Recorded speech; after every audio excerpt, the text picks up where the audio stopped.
미 전역을 열광의 도가니로 몰아넣었던 제52회 슈퍼볼의 주인공 필라델피아 이글스의 쿼터백 닉 폴스가 은퇴하고 목사가 되겠다는 소식이 알려지면서 또 한 번의 화제를 모으고 이번 있습니다. 슈퍼볼 경기는 시작되기 전서부터 많은 화제가 있었는데요. 왜냐하면 미식 축구에서 가장 중요한 포지션이라고 할 수 있는 쿼터백을 담당하는 양 팀의 선수가 마치 성경의 다윗과 골리앗을 연상시키는 정도의 차이가 났었거든요. 그렇군요. 근데 정말 다윗이 골리앗을 쓰러뜨린 것처럼 슈퍼볼 경력은 고사하고 주전 쿼터백 경력도 얼마 되지 않은 닉 폴스가 함께하는 필라델피아 이글스가 탐 브레이디의 뉴 잉글랜드 패트리어트를 이겼다는 사실에 온 미국이 놀랐습니다. 왜냐하면 이건 풋볼 전문가들을 포함한 그 누구도 예상치 못한 결과였기 때문이죠. 네. 무엇보다도 MVP를 받은 닉 폴 선수의 인생 역전이 큰 감동인 것 같은데요. 가장 힘들었던 시기에 신학교를 지원해서 학교에 다니고 있었다고요? 네, 그렇습니다. 알려진 바와 같이 닉 폴스가 프로 미식 축구 선수로서 결코 성공적인 경력을 쌓지 못하고 있는 그런 상황에서 신학교에 입학하게 되죠. 네. 왜냐하면 늘 팀에서 잦은 트레이드의 대상이 되고 극히하는 소속된 팀에서 방출되는 아픔까지 겪게 되었기 때문입니다. 하지만 그렇다고 그것이 신학교에 입학한 이유가 된 것은 아니고요. 평소부터 마음에 담아두고 있었던 자신의 목표와 바램을 달성하기 위한 믿음의 결단이었다고 볼 수 있습니다. 네. 왜냐하면 닉 폴스의 궁극적인 바램은 청소년들이 인생의 중요한 시기를 통과하고 있는데 이들을 신앙으로 도와서 예수님을 알게 하는 그런 목소를 섬기고 싶다는 꿈이 있었거든요. 그런데 이제 그런 닉 폴스에게 믿겨지지 않는 주전 쿼터백의 기회가 갑자기 찾아오게 되고 결국에는 슈퍼볼 챔피언이 되는 것에서 그치지도 않고 MVP로 뽑히는 최고의 순간을 맞게 된 것입니다. 네. 이 미식축구가 쿼터백 혼자서 결과를 이끌어낼 수 있는 경기는 아니지만 이 닉 폴스의 훌륭한 리더십과 그 역량을 의심하는 사람이 이제 아무도 없게 된 거죠. 네. 닉 폴스가 또 하나의 신앙의 모델을 만들어준 것 같은데요. 필라델피아 이글스 팀의 코치나 선수들은 정기적으로 성경 공부와 기도 모임을 하고 있는 독실한 믿음을 갖고 있다고 들었는데요. 미국인들에게도 큰 감동을 줬을 것 같습니다. 네, 그렇습니다. 제가 보기에는 아마도 저를 포함한 거의 모든 크리스천들이 이 슈퍼볼 경기가 열린 날 이 필라델피아 이글스를 다 응원했을 것 같습니다. 네. 그리고 마치 자신이 승리한 것처럼 함께 기뻐했는데요. 이 성도들 모두가 이 필라델피아 이글스의 닉 폴스 그리고 덕 피터슨 코치 또 아쉽게도 부상으로 뛰지 못한 주전 쿼터백 칼슨 웬스의 아름다운 신앙 고백에 대한 이야기들로 가득 찬 그런 교회 분위기들이었습니다.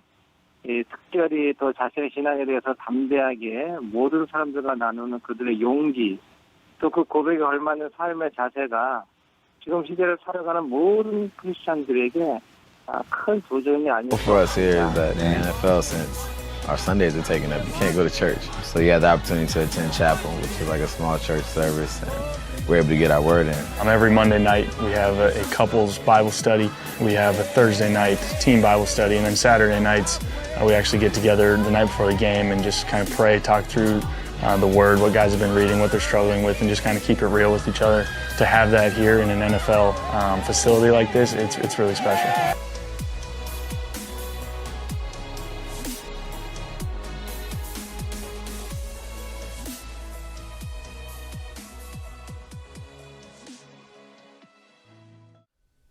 우리는 필라델피아 이글스의 닉 폴스 선수에 대한 삶을 영상을 통해서 보았습니다.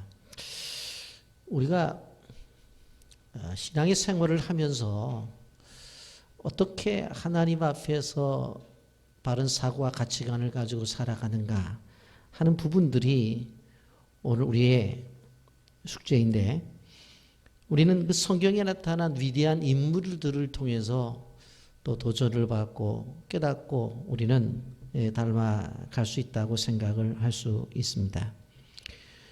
우리 지금 기도원에 대한 삶을 계속해서 주일날 말씀을 묵상하고 있는데 오늘은 그 양털 분별 사건이라고 하는 이 사건을 중심으로 해서 나타나는 것들을 좀 생각해 보려고 합니다. 이런 우리가 인생을 살아가면서 하나님의 뜻을 안다고 하는 것, 그리고 더 나아가서 하나님의 뜻을 분별한다고 하는 이러한 부분들이 매우 쉽지 않은 것을 볼 수가 있습니다.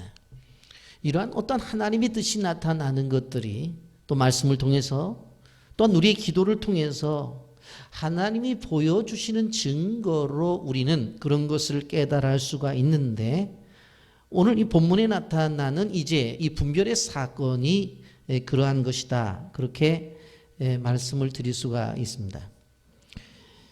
여러분, 우리가 인생을 살아가면서 수많은 일들을 경험할 때에 어떤 것을 선택하고 또 무엇을 취하여야 될진, 이러한 것들이 우리 앞에 있게 되어질 때에 우리는 많은 결정에 고민을 하게 됩니다. 그래서 사람들은 자기들이 가지고 있는 이성으로 판단을 하고, 어떤 사람들은 지금까지 살아온 경험을 가지고 그것들을 결정을 하고, 어떤 사람들은 늘 해오던 습관대로 그런 것들을 따라하는 것을 볼 수가 있습니다. 여러분, 분명 우리에게는 말씀이 있어요. 또 기도를 통해서 또 응답도 주신다는 사실을 믿고 나가요. 그런데 왜 우리 인생 속에서 그런 것이 전제됨에도 불구하고 왜 힘들까? 여러분, 기도원 보세요. 물론 기도원이 사역을 하게 되어질 때는 모세 오경 밖에는 없었을 때예요. 창세기, 출애굽기, 레위기, 민수기, 신명기, 이 5권의 책이 주어졌지만 그나마도 인쇄술이 발달되어 있지 않았기 때문에 그것을 쉽게 접하기는 쉽지 않았을 것이라고 생각이 되어집니다. 그러니 지금 그들이 미디어 안이 쳐들어오게 되었을 때에 그 고민과 고통 속에서 어떻게 이 문제를 해결해야 될 것인가에 대한 이 문제가 바로 기드온과 이스라엘 민족에게 있어서는 어려운 난제였다는 것을 우리는 생각해 볼 수가 있습니다. 지금까지 하나님께서 기드온을 이끌어 오신 과정들을 잠깐 생각해 보면 바로 포도주 틀에서 바로 탈곡을 하고 있는 기드온을 찾아오셔서 뭐라고 말씀하세요? 큰 용사라고 말씀을 하시잖아요. 그리고는 바로 내가 너와 함께 하겠다고 말씀을 합니다. 그랬더니 기드온이 뭐라고 대답을 해요. 아니, 하나님이 함께 하신다고 한다면 왜 우리가 이러한 고통을 당해야 되느냐고 되물어 질문을 합니다. 왜 우리가 이렇게 비참한 상태에 있어야 되느냐고 질문을 한 것입니다. 사사기 6장 13절에 기드온이 그에게 대답하되 오 나의 주여 여호와께서 우리와 함께 계시면 어찌하여 이 모든 일이 우리에게 일어났나이까. 우리가 함께 하신다고 하면 어떻게 이런 일이 일어날 수가 있겠습니까? 라고 되물어 질문을 해요. 그런데 그렇게 질문을 함에도 불구하고 사사기 6장 14절에 가보면 뭐라고 말을 해요? 하나님은 기드온의 소리를 들은 것 같지 않은 그런 모습으로 말씀을 하세요. 여호와께서 그를 향하여 이르시되 너는 가서 너의 힘으로 이스라엘을 미디안 손에서 구원하라. 내가 너를 보낸 것이 아니냐. 내가 가서 해야 될 일은 미디안에서 민족을 구원하라는 거예요. 그래서 내가 이 땅 위에 너를 보낸 것, 그리고 이 자리에 세운 것도 이 일을 위해서 너를 세웠다고 말씀을 하셔요. 여러분, 이러한 약속의 말씀을 주셨음에도 불구하고 사실 이 기드온은 확신이 오질 않는 거예요. 그래서 뭐라고 말해요? 저는 연약한 존재입니다. 나는 미약한 존재입니다라고 그렇게 이야기를 해요. 그런데 하나님은 그렇게 연약하고 미약한 존재라고 이야기를 함에도 불구하고 6장 16절에서 뭐라고 말해요? 내가 나가서 미디안 사람들을 만나게 되어질 텐데 그 사람들을 칠 때에 한 사람을 치는 것처럼 그렇게 할 거라는 거예요. 수많은 군인들이 모이는 그러한 군대가 온다 할지라도 한 사람을 치는 것처럼 칠 것이다. 그 이야기를 듣고 용기를 얻어서 그렇다고 한다면 한번 내가 제사를 드리고 하나님의 응답을 다시 구하겠습니다. 그래서 집에 가서 재물 가지고 오고 그리고 국까지 끓여서 가지고 오잖아요.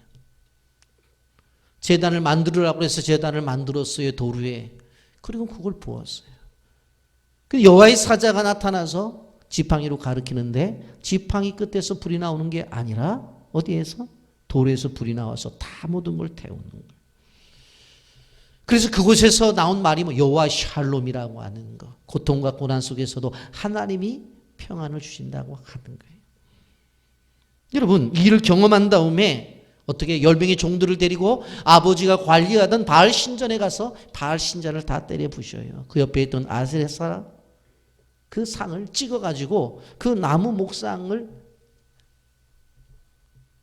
어떻게 해요? 깔고 그 위에다가 바로 제물을 올려놓고 번제를 드리잖아요. 7년 된 숫소를. 그런 경우를 경험해요. 그런데 바알 신전을 무너뜨렸다는 이야기를 듣고 어떻게 되어져요? 바로 미디안이 아말렉과 함께 요단강을 건너와서 진을 치고 이제 침공을 하려고 해요. 33절 말씀, 그때 미디안과 아말렉과 동방 사람들이 다 함께 모여 요단강을 건너와서 이스라엘 골짜기 진을 쳤다고 말씀하고 있어요. 이제는 한판을 해야 되는 상황 속에 있어요. 이러할 때 어떤 일이 벌어져요? 하나님의 영이 강하게 임재해요. 사사기 6장 34절 35절 말씀에 여호와 영이 그돈에게 임하시니 기드온이 나팔을 불매 엘리에셀이 그의 뒤를 따라 부름을 받으니라. 기드온이 또 사자들을 온 물라셋에 두루 보내매 그들이 모여서 그를 따르고 또 사자들을 아셀과 스불론과 납달리에 보내매 그 무리도 올라와서 그를 영접하더라. 그렇게 말해요. 여러분, 여호와의 영이 임했다 그랬어요. 여호와의 영이 임했다. 여기 임하신이라고 하는 말씀은 시브리어 단어로 라마쉬라고 하는 단어를 사용하고 있어요. 그런데 라마쉬라고 하는 단어의 뜻은 뭐냐면 옷을 입히다, 그런 뜻을 갖고 있어요. 결국 기도원을 향해서 하나님께서 하신 일이 뭐예요? 사람이 옷을 입히듯 성령으로 옷을 입혀 주셨다라고 하는 거예요. 이 말은 뭐예요? 무장을 시켰다고 하는 거예요. 여러분, 여호와의 영이 임하게 되어지게 되어지면 사람이 달라지는 것이에요. 이제는 보조트 틀에 들어가서 바로 탈곡을 하던 그런 겁쟁이 기도원이 아니에요. 이제는 결코 자신이 작다고 연약한 존재라고 단식하던 기도원이 아니에요. 이제는 여호와의 사자가 말한 대로 큰 용사가 되는 그러한 은혜를 받은 거예요. 여러분, 우리가 기억해야 돼요. 우리가 기도원을 통해서 여호와의 샬롬의 경험을 했고 여호와 앞에서 하나님께서 놀라운 승리를 통해서 여루발이라고 하는 명칭을 받았잖아요. 그런데 그러한 것들은 뭐예요? 하나님이 그를 부르신 부르심에 대한 소명이에요. 그런데 여호와의 신이 강림한 것은 하나님의 부르심을 받은 사람들에게 하나님이 덧입혀 주시는 능력을 받은 거예요. 여러분, 우리가 알아야 될 것이 뭐냐면 하나님이 하나님의 나라와 하나님의 교회를 향해서 우리에게 사역을 주시기 위해서 은사를 통해서 사역을 맡기셔요.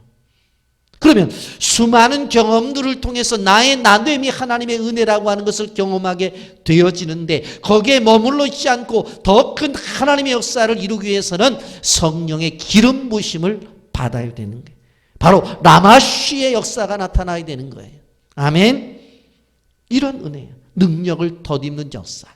그랬더니 어떤 일이 벌어집니까? 여기 첫 번째 6장 33절에 기돈이 나팔을 불어요. 그전에는 전쟁이 일어날까 두려웠고 이스라엘 사람들과 똑같이 어떻게 되어져요? 그리고 미디안 사람들이 나타나면 산 위에 올라가서 그리고 그곳에 굴을 파고 숨어있던 존재였어요.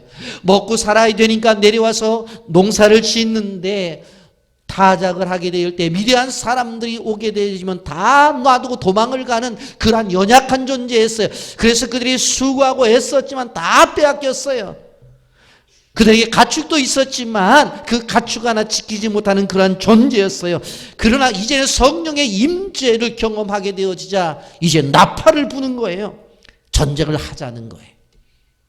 그렇게 바뀌어지는 거예요. 두려움이 없는 존재로 바뀌어졌다는 거예요.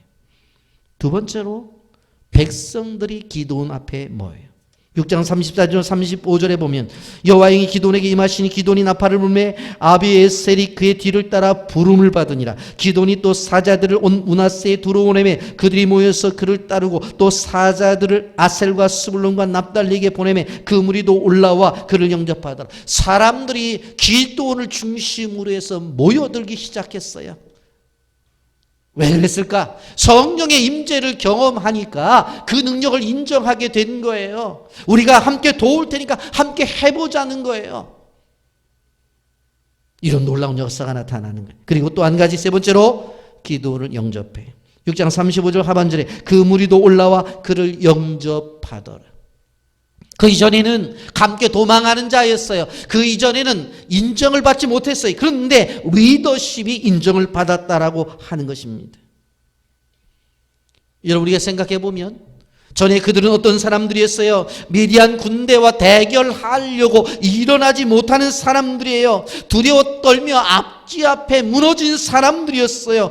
그러나 여호와의 신 성령이 임재하자 이제 기도의 나팔 소리가 나자 함께 일어난 그러한 용맹의 사람들로 바뀌어졌다고 하는 것입니다. 여러분, 성령 충만을 받은 사람들은 겁쟁이가 아닙니다. 소신 없이 눈치만 바라보는 기회주의자가 아니에요. 자신의 사명이 있음에도 불구하고 그것을 다 내던지고 도망가는 비열한 사람이 아니에요. 그렇기 때문에 믿음의 사람들은 그 무엇보다도 성령의 임재를 사모하고 성령의 덧입음을 우리가 기도해야 된다고 하는 거예요. 여러분, 성령이 충만할 때에 순교도 가능한 거예요. 여러분, 사도행전 7장 55절에 무슨 말씀을 하고 있어요? 스데반이 성령이 충만해 하늘을 우러러 주목하여 하나님의 영광과 및 예수께서 하나님 우편에 서신 것을 보고라고 말을 해요. 성령이 충만할 때에 이렇게 순교의 제물로 자신의 인생이 던져지는 것도 가능하다고 하는 거예요. 여러분, 이러한 놀라운 은혜 속에서 한 걸음 한 걸음 한 걸음 지금 나아가고 있어요. 자, 하나님께서 구원을 약속하셨잖아요. 그리고 용사들도 모여들었잖아요. 성령의 임재도 경험했잖아요. 그러면 나가서 싸우면 되는 거예요. 그런데 여기 하나의 문제가 또 나타나요. 그럼에도 불구하고 기드온이 전쟁에 바로 나가지를 못해요. 그리고 왠지 불안감이 있어요. 그래서 다시 기도에 들어가요. 36절에 보면 기드온이 하나님께 여쭈되 주께서 이미 말씀하신 것 같이 내 손으로 이스라엘을 구원하시려거든 정말로 지금까지 해온 일을 그것을 근거로 해서 분명코 구원해 주신다고 하는 것은 좀 알겠는데 정말로 구원하시려고 하신다고 한다면 다시 한번 기적을 경험하게 해달라고 요청을 해요. 여러분, 우린 지금까지 기드온이 받은 은혜를 한번 생각해 보세요. 어느 날 나타나시더니 기드온을 향해서 너 용사다 그래요. 자기는 용사라고 생각이 안 드는데 하나님이 용사다 그랬어요. 그래서 질문했잖아요. 아니, 나 같은 사람이 용사 같으면 왜 우리 이스라엘 사람들이 하나님 이렇게 고난을 당해야 됩니까? 그렇게 질문을 했더니 하나님께서 그 들은 척도 안 하시고 내 힘으로 이스라엘 민족을 구원할 것이라고 말씀을 하셔요. 그랬더니 아니, 하나님 잘못 보셨습니다. 나는 작은 자예요. 연약한 자예요. 그랬더니 하나님은 그 기도원의 소리 안 들으시는 것 같아. 그러면서 뭐라고 말을 하냐면 너 한 사람이 수많은 사람을 나가서 치게 될 텐데 한 사람 치듯 할 거야. 그렇게 얘기를 하시는 거예요, 여러분. 그래서 정말 그럴까? 그럼 내가 하나님 앞에 제사를 드리겠다고. 그 집에 가서 제물을 가지고 와서 제사를 드렸는데 아니, 신기한 일이 벌어지는 거예요. 여호와의 사자의 지팡이 끝에서 불이 나온 것이 아니라 돌에서 불이 나와서 다 태워버리는 거예요. 그렇게 힘을 얻었어요. 자, 좋다. 힘을 내서 가자. 그래가지고는 어떻게 되어집니까? 10명의 종들을 데리고 들어가서 아버지가 관리하던 바알 신전을 다 때려부시고 그 옆에 세워져 있던 아세라 신상을 다 꺾어가지고 그 나무로 되어 있으니까 그걸 재료로 해가지고 태워가지고 7년 된 숫소를 잡아다가 제물로 드리잖아요. 그랬더니 저쪽에서 미디안 사람들이 이것 봐라 공격을 하고 와. 그러니까 하나님께서 그때를 맞춰서 뭐예요? 하나님의 성령의 임재를 주셨어. 자, 이 정도 된다면은 다 끝난 거 아니에요? 이 정도만 된다고 한다면, 이 정도 은혜를 받았다고 한다면은 뭐가 무서우냐고. 그런데 기도 보세요. 못 나가잖아요. 이 정도 은혜를 받고도 또 다른 걸 구하잖아요. 여러분 가만히 생각을 해보세요. 기도원의 부름을 받을 때부터 성령의 임재까지의 과정을 생각해 본다고 한다면 이 정도 은혜를 받았으면 못할 게 뭐가 있어요? 그런데 못 나가잖아요. 여러분 우리가 여기서 알아야 될 것이 뭔 줄 아세요? 우리가 이렇게 연약한 존재라는 거예요. 우리는 그런 생각을 해요. 아니 그 정도 은혜를 받고 그 정도 능력을 힘입었다면서 그래가지고 교회 안에서 직분도 받았잖아. 그런데 권사라는 직분을 받아가지고 왜 그렇게 연약한지 모르겠다. 일도 제대로 못하는지 모르겠다. 그렇게 하지 말라는 얘기예요. 그렇게 오랜 신앙생활을 하고 모태신앙이라면서 어머니 뱃속부터 교회를 나왔다면서 그런데 그리고 교회에서 장로의 직분을 받았잖아. 그런데 뭘 하라고 그러면 말이에요. 어머니 뱃속에 모태가 아니라 못한다는 모태신앙이 모든 걸 한다는 게 아니라 모태. 이게 말이 되냐고. 그럴 수 있다는 거예요. 그럴 수 있다. 아니 목사님은 신학을 공부하고 목사가 됐다면서 어떻게 그리고 그렇게 큰 은혜를 받았다고 간증을 하면서 왜 이렇게 두려워하냐고. 그럴 수 있다는 거예요. 그럴 수 있다. 그래서 여러분 기도 오늘 우리가 말씀을 통해 들으면서 기억해야 될 것은 뭔가 하면은 철저하게 다른 사람들에 대해서 다른 사람들의 믿음과 다른 사람들의 사역에 대해서 함부로 말하면 안 돼요. 왜? 기도원을 보니까 저도 말씀 이거 보면서 이 정도 되면 저도 할 것 같아요. 근데 성경에서 보니까 이 정도 은혜를 받았음에도 불구하고 못 나가잖아요. 못 나가잖아요. 그러면서 뭐라고 말해요? 미디안과의 접전을 앞두고 있는 그 상황 속에서 또 한 번의 은혜 체험을 요구하는 것들을 볼 수가 있어요. 그 은혜 체험이라고 하는 것이 뭐예요? 하나님, 저 앞마당에 털로 만들어 놓은 그러한 방석을 하나 놓겠습니다. 근데 주변의 땅에는 이슬이 내리지 않고 그 방석에만 이슬이 내릴 수 있도록 은혜를 주십시오. 그러면 내가 믿고 한번 내가 전쟁에 나가겠습니다. 사사기 6장 37절 보소서 내가 양털 한 뭉치를 타작 마당에 두리니 만일 이슬이 양털에만 있고 주변 땅은 마르면 주께서 이미 말씀하신 같이 내 손으로 이스라엘을 구원하실 줄을 내가 알겠나이다. 그 양털에만 물이 내리고 주변에는 물이 내리면 안 된대요. 근데 이게 말이 되는 겁니까? 여러분 양털에 물이 내려. 그러면 이 물이 자연스럽게 옆에 땅에도 어떻게 해야 돼요? 흘러서 나갈 수 있잖아요. 그런데 양털에만. 그런데 그렇게 되었대요. 38절 말씀해 보면 그대로 된지라 이튿날 기돈이 일찍 일어나서 양털을 가져다가 그 양털에서 이슬을 짜니 물이 그릇에 가득하더라.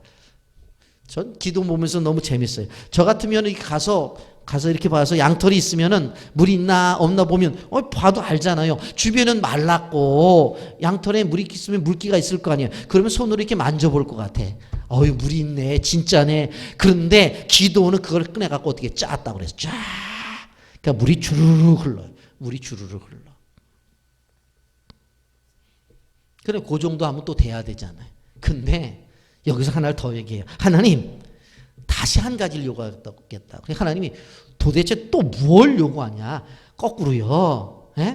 거꾸로요. 지금은 양털에 물이 있고 저 땅에 물이 없는 건데 이제는 땅에 물이 가득하고 양털에 물이 없게끔 해주면 내가 믿겠다는 거예요. 여러분 생각을 해보세요. 땅에 물이 가득하고 가운데 양털에만 물이 없을 수 있느냐? 이게 말이 안 되는 거예요. 그래, 좋다, 해보자. 그래서 그렇게 해 주시잖아요.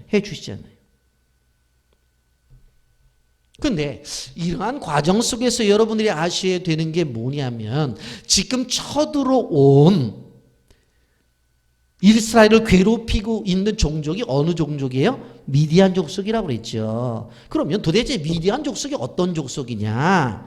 여러분 창세기 25장에 올라가 보면 미디안의 이야기가 나오는데 뭐냐면 아브라함이 같이 살던 사라가 죽어요. 그러니까 외로워요.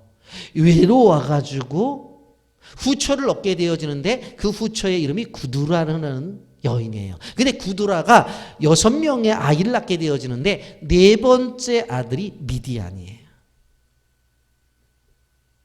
그러니까 끊임없이 미디안 족속이 이스라엘 족속을 괴롭혔는데 아브라함이 외로워도 그냥 살았으면 괜찮았어요. 그런데 외롭다고 해서 어떻게 해요? 여자 하나 더 얻은 게 이렇게 문제가 나타난 거예요.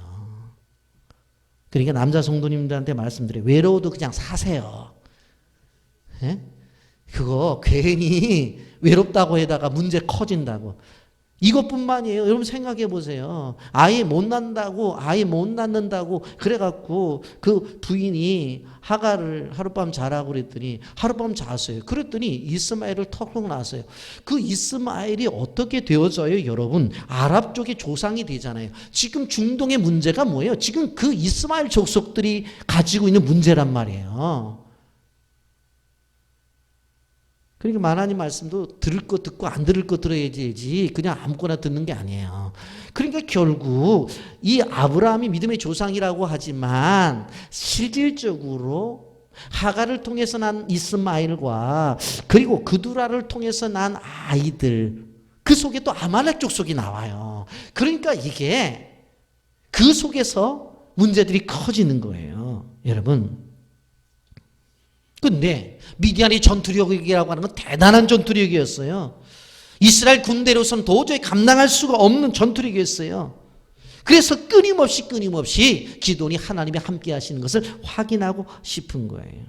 그래서 39절에 이렇게 말하잖아요. 기도니 또 하나님께 여쭈어 주여 내게 노하지 마소서. 내가 이번만 말하리다. 이번만. 구하옵나니 내게 이번만 양털로 시험하게 하소서. 원하건대 양털만 마르고 그 주변 땅에는 다 이슬이 있게 하옵소서 하였더니 6장 40절에 그렇게 말하잖아요. 그 밤에 하나님이 그대로 행하시니 곧 양털만 마르고 그 주변 땅에는 다 이슬이 있었더라. 주변의 땅에는 물이 가득해. 그런데 양털에만 물이 없는 거예요. 어떻게 하든지 간에 누구에게 보장을 받고 싶었어요? 하나님에게 보장을 받고 싶었어요. 그래서 자꾸 질문을 하는 거예요. 여러분, 우리가 이 본문을 보면서 우리가 깨달을 수 있는 것은 이렇게 은혜를 받고도 연약한 모습을 보이고 있는 기도원도 하나님이 쓰셨다고 한다면 내게 주신 은혜가 있음에도 불구하고 나의 연약한 모습이 드러날 때도 하나님은 나를 버리지 아니하시고 나를 사용하신다고 하는 것입니다. 여러분, 그래서 이제 기도원이 전쟁에 나갈 수가 있게 되었다고 하는 것입니다. 그런데 이 성경을 원어적으로 좀 보게 되어지면 이 소위 말해서 이 털실 사건이 있는 36절부터 40절에 나타나 있는 이 본문 속에서 하나님을 표현할 때에 엘로힘이라는 단어를 써요. 이러면 성경에 보게 되어지면 하나님의 이름이 15가지 정도가 되어져요. 상황에 따라 바뀌어져요. 그런데 여기에서는 엘로힘이라고 하는 단어를 쓰고 있어요. 그러면 도대체 엘로힘이라고 하는 단어가 가지고 있는 의미가 도대체 뭐냐? 그것은 자연 만물을 움직이시는 하나님. 자연 만물을 움직이시는 하나님. 그래서 모든 만물을 창조하실 때도 엘로힘이라고 하는 단어들이 사용되어지는 거예요. 창조의 능력이 나타날 때는 엘로힘이에요. 그래서 창세기 1장 1절에 태초에 하나님이 천지를 창조하시니라 할 때에 하나님이 천지를 창조했다는 그 하나님의 단어가 엘로힘이에요. 엘로힘. 여러분 보십시오. 자, 오늘 성경에서 분명히 말을 하잖아요. 예? 분명 그 기돈과 하나님의 관계 속에서 양털이 있고 그 양털을 중심으로 해서 처음에는 양털에 물이 있고 주변에는 물이 없는 것, 그 승부수를 던지잖아요. 그렇게 되었잖아요. 그 다음엔 어떻게 되어져요? 바로 땅에는 물이 있고 양털에는 물이 없는 것을 요청하잖아요. 근데 그것이 되어지잖아요. 그런데 이것을 이루실 수 있는 하나님은 어떤 하나님이에요? 하늘에 내리는 비조차도 제한을 두어서 경계선을 두고 양털에만 묻어라. 그 외에는 묻지 말아라. 또 한 번은 밖에 있는 땅에는 비가 내려도 양털에는 물이 들어가서는 안 된다. 그것을 하실 수 있는 하나님. 어떤 하나님? 창조의 하나님. 자연의 세계를 움직일 수 있는 하나님. 그 하나님을 이야기하고 있는 것을 볼 수가 있어요.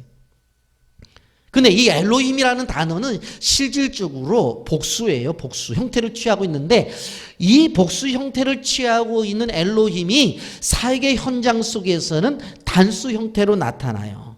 왜? 이 엘로힘이 어떤 거예요? 우리가 가장 대표적으로 나타난 것이 창세기 1장 26절인데 우리의 형상을 따라 우리의 모양대로 우리가 사람을 만들었다는 우리는 뭐예요? 복수란 말이에요. 그게 성부 하나님과 성자 하나님과 성령 하나님이시거든요. 그런데 그 삼위 하나님이 분명히 복수임에도 불구하고 우리에게 나타난 그 하나님은 어떻게 해요? 한 분처럼 나타나셔서 하나님의 사역을 감당하는 거예요.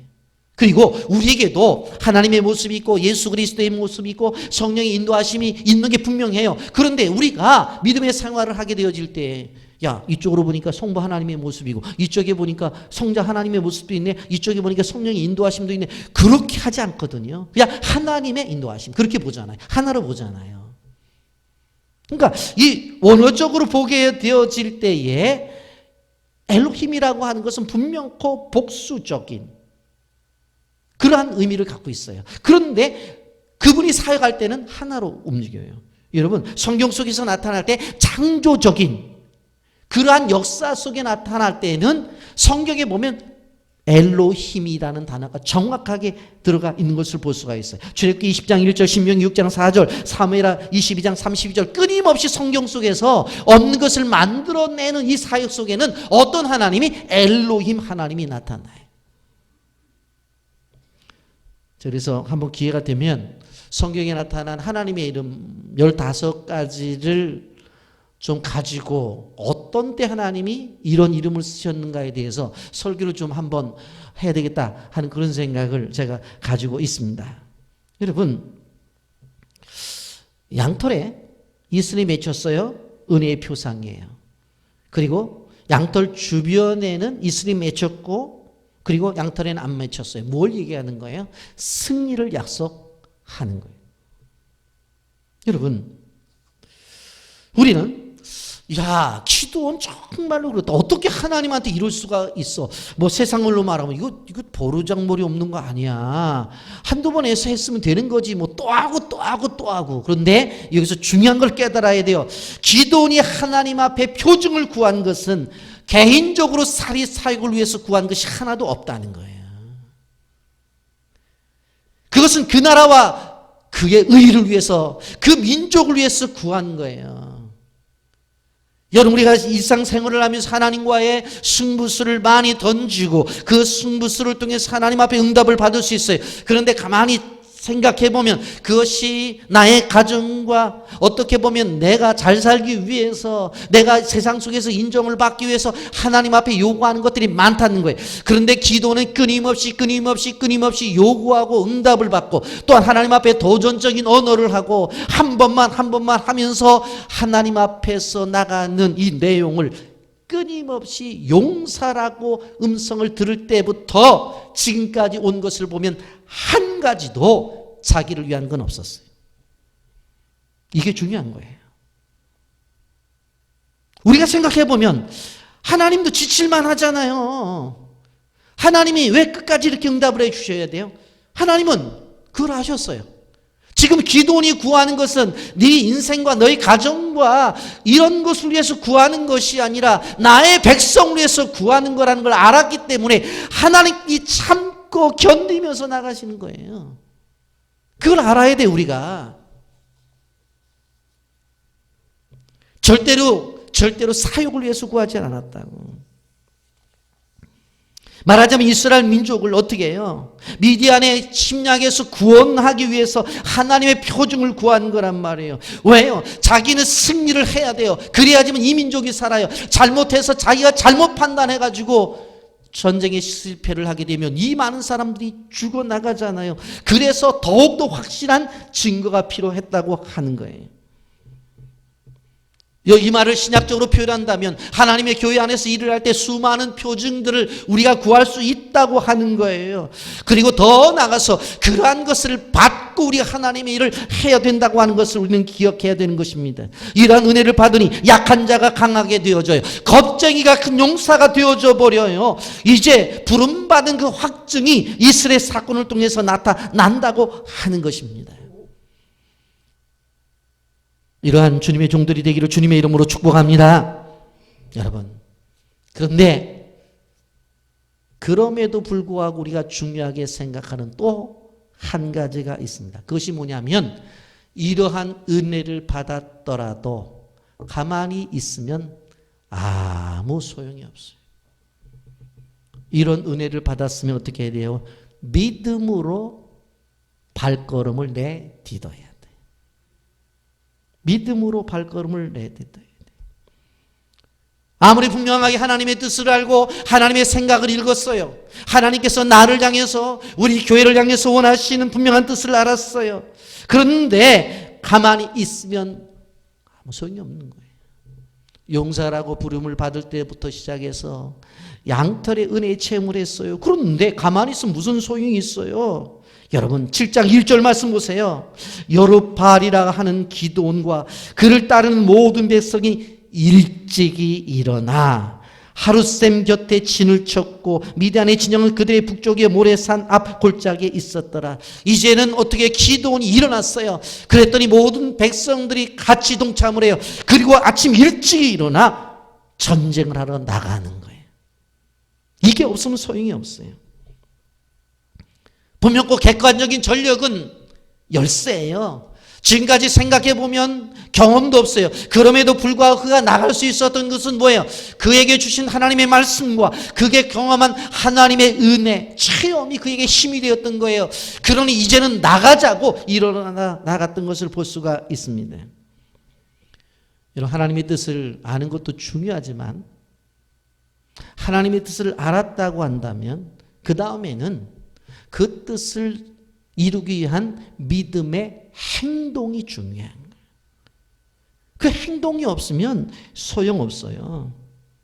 그래서 우리가 하나님의 말씀을 듣고 아멘 했으면 그 인생에 있어서 정말 한 발자국을 뛰느냐 안 뛰느냐가 우리에게 무지하게 중요하다는 거예요. 그래서 신앙에 있어서 믿음에 있어서 중요한 것은 무엇인가 하면 마지막의 열매는 행동을 통해서 얻는 거예요. 하나님의 말씀이 머릿속에 갇혀있고 많이 안다고 그 사람이 인생이 변화되는 거 아니에요. 어떤 사람 마음에 뭉클하죠. 그래 내가 해야 되지. 하나님의 은혜가 이렇게 주시는데 그걸 가만히 있어. 소용없어요. 자기만 그냥 찡할 뿐이에요. 근데 그런 것들이 잘 안 돼. 왜 그런 줄 아세요? 우리 인간에게 이성이 있어요. 이성이 가지고 있는 저항이 무지하게 강해요. 내 머리가 가지고 있는 이 저항력이 무지하게 강하다고. 용납이 안 되는데요. 상식적인 논리가 그걸 막아요. 내가 알고 있는 지식으로는 이게 아니라니까. 그래서 안 되는 거예요. 어떤 사람들은 뭐예요? 자신의 경험, 이런 일이 내 인생에 있었던 적이 없어. 그리고 더 나가서 그런 얘기를 들어본 적도 없어. 이건 말이 안 되는 거야. 그래가지고는 진행을 못해요. 여러분, 깊은 데로 가서 그물을 던지라고 하면 던지면 그물이 찢어지게 잡히는 거예요. 맹물 떠다가 주라고 해서 물 떠다가 주면 물이 포도주 되는 거예요. 실로암 목가에 가서 세수하라고 그러면 가서 눈 씻으면 눈 뜨는 거라니까요. 그걸 앉아가지고 자신이 가지고 있는 어떤 이성의 저항, 그리고 자신이 가지고 있는 지식적인 저항, 자신이 가지고 있는 경험적인 저항들이 그것을 막고 있을 때 이거 말이 안 되는 거잖아 하고 막고 있으면은 아무 일도 안 된다니까요.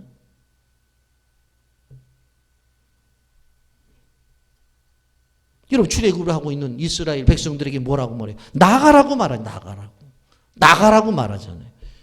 출애굽기 14장 15절 말씀. 여호와께서 모세에게 이르시되 너는 어찌하여 내게 부르짖느냐? 이스라엘 자손들에게 명령하여 앞으로 나아가게 하고. 앉아서 기도만 하고 있을 거냐? 일어나 나가야지. 언제까지 그러고 있을 거냐? 그러면서 하나님 말씀하시는 거예요.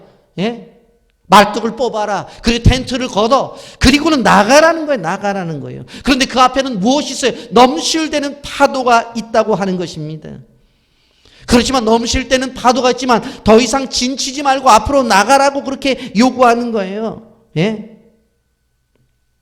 우리는 많은 것들이 하나님의 은혜를 듣는 것으로 끝나는 사람들이 있어요. 그리고 어떤 사람들은 그런 것들을 그냥 보는 것으로 끝나요. 자기 것으로 만들어야 되는데 믿음의 최종적인 결론은 뭐예요? 행함이에요. 행하지 않으면 내게 안 돼요. 내게 안 돼. 여러분, 지난주에 미숙 21장을 통해서도 제가 강의했습니다만은 불평하다가 불뱀에 물려서 죽게 되잖아요. 그게 모세가 기도해. 하나님, 이 백성들을 다 죽게 하면 어떻게 됩니까? 그랬더니 하나님이 처방전을 내려줘요. 너 뱀을 하나 만들어갖고 장대 위에 높이 달아라 그랬어요. 그 다음에요. 그거 보면 살아. 근데 안 보면 죽어. 그래서 그대로 전했어요. 그러면 어떻게 되어져? 본 사람 산 거예요. 안 본 사람 죽은 거예요. 단순하잖아요. 우리가 이론적으로 생각을 해보세요. 그게 말이 되는 얘기냐고.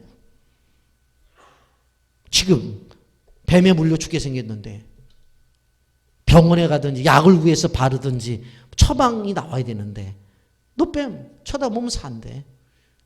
안 본 사람도 어떻게 됐을까? 안 본 사람 죽었지 뭐. 본 사람 어떻게 됐을까?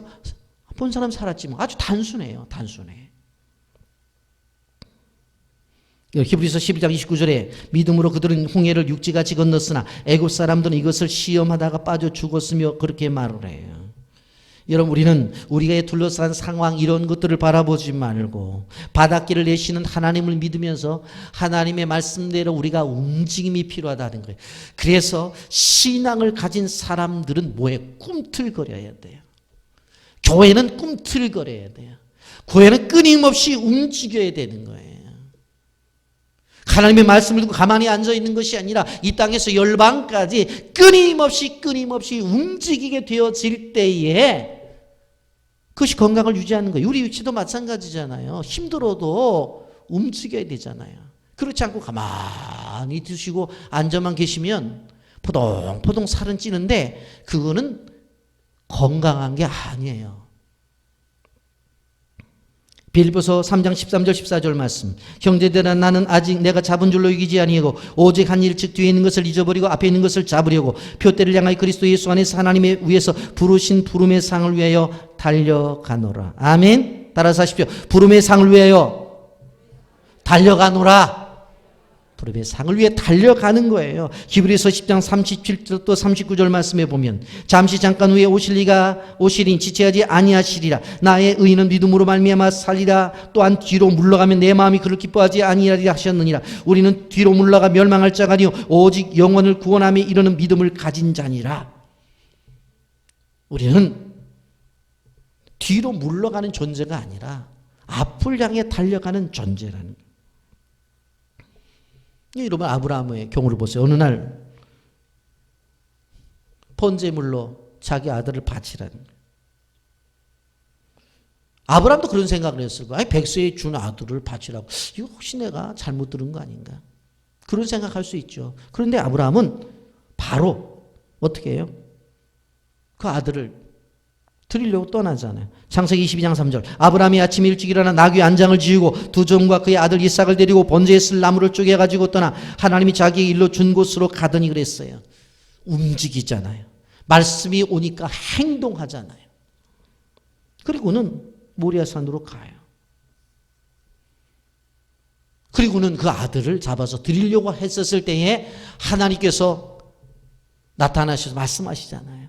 옆에 제물 될 순양 놔뒀으니까 절대로 이삭 죽이지 말고 그것을 잡아 드려라. 그러면서 뭐라고 해요? 바로 제물로 바치려고 했던 아브라함과 제물 되려고 했던 이삭을 동시에 축복해 주시겠다고 약속해요. 창세기 12장 16절 18절. 이르시되 여호와께서 이르시기를 내가 나를 가리켜 맹세하노니 내가 이같이 행하여 내 아들 내 독자도 아끼지 아니하였은즉 내가 네게 큰 복을 주고 내 씨가 크게 번성하여 하늘의 별과 같고 바닷가의 모래 같게 되리니 내 씨가 그 대적의 성문을 차지하리라. 내 씨로 말미암아 천하 만민이 복을 받으리니 이는 내가 나의 말을 준행하면서 하시라. 아브라함이 순종했는데 이 본문 말씀을 보게 되어지면 누가 더 큰 복을 받아요? 자식이 더 큰 복을 받는 거예요. 단순히 아브라함이 아니라 아브라함이 순종을 했는데 아브라함과 그의 아들 이삭이 함께 복을 받는데 내용적으로 보면 아브라함이 제물로 드리려고 했을 때 그래요. 제물 되겠습니다라고 한 이삭이 엄청난 하나님의 축복을 받아요. 부자지간에. 그런 축복 여러분의 가정에 있기를 예수님의 이름으로 축복합니다. 여러분 얼마나 큰 축복이에요.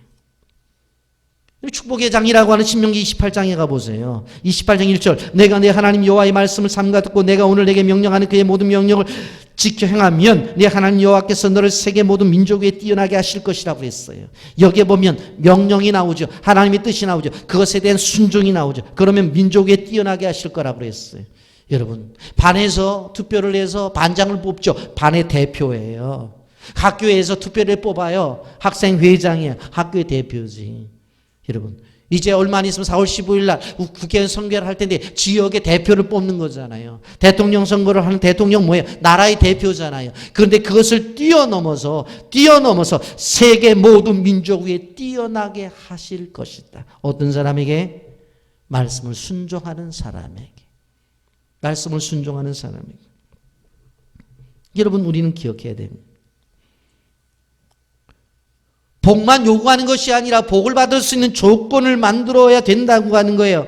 분명히 말씀하고 있는 것을 우리는 기억해야 됩니다. 여호와의 말씀을 삼가 듣고 내가 오늘 내게 명령하는 그의 모든 명령을 지켜 행하면 그러므로 여러분들 꼭 기억하셔야 돼요. 믿음으로 순종하셔야 돼요. 우리의 계산적으로 보면 손해를 봐요. 그래도 순종해야 돼요. 어떤 경우에는 대가를 지불해서라도 순종해야 돼요. 왜 그래요? 그렇게 하나님 앞에 축복을 받을 그릇으로 순종으로 만들어 놓으면 하나님이 복을 주시기 때문에 그래요. 그리고 소돔과 고모라가 멸망하게 되어질 때 하나님 말씀 주셨잖아요. 소돔과 고모라 성을 나오게 될 때에 절대로 뒤를 돌아다보지 말아라. 그 딱 한 말씀 주셨어요. 그런데 뒤를 돌아보지 말아라라고 말씀하셨을 때 뒤를 돌아본 롯의 처는 소금 기둥이 되었어요. 생명이 물질이 되어져 버렸어요.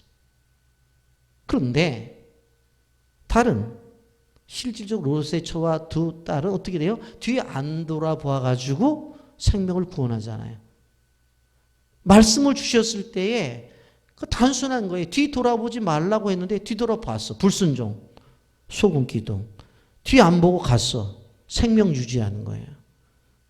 여러분, 말씀에 대한 이 순종이 왜 중요하냐면 이 말씀이 약속이에요. 말씀이 소위 말해서 언약의 말씀 언자의 약속이라는 거거든요. 그렇기 때문에 중요한 거예요. 그래서 끊임없이 말씀을 붙잡고 우리가 기도해 나가야 된다고 하는 것을 우리는 기억해야 되는 것입니다. 말씀을 정리합니다. 왜 우리가 하나님의 음성을 들어야 될 것인가? 왜? 그 말씀이 우리를 향한 축복의 약속이기 때문에 그 안에 하나님의 뜻과 하나님의 생각이 담겨져 있기 때문에 그래서 말씀을 들어야 되는 거예요. 그리고 나서 그 말씀을 들었으면 어떻게 해요? 실행해야 되는 거예요. 그럴 때 우리에게 하나님께서 주시는 약속하신 축복의 열매가 맺어지는 거예요. 당장 생각해보면 손해가 되는 것 같아요. 우리 이성으로 생각해봐도 아무리 생각해봐도 이해가 안 돼요. 그럴 때 따지지 말고 순종하십시오. 거기에 하나님의 은혜가 있는 거예요.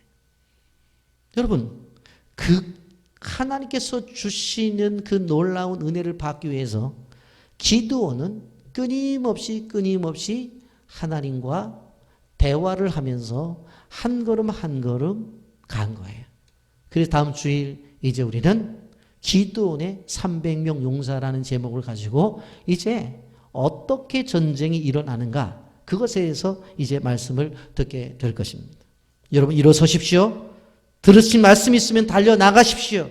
그리고 주님의 비전을 성취하기 위해서 다시 일어나야 됩니다. 그런 과정 속에서 우리의 연약한 모습이 보인다 할지라도 그것을 탓하지 말고 우리가 한 걸음 한 걸음 나가는 존재로 이 땅 위에 기도원처럼 부르심을 받았다는 사실을 기억하면서 한 주간도 주께서 주신 은혜 속에서 충만한 한 주간이 되기를 예수님의 이름으로 축복합니다.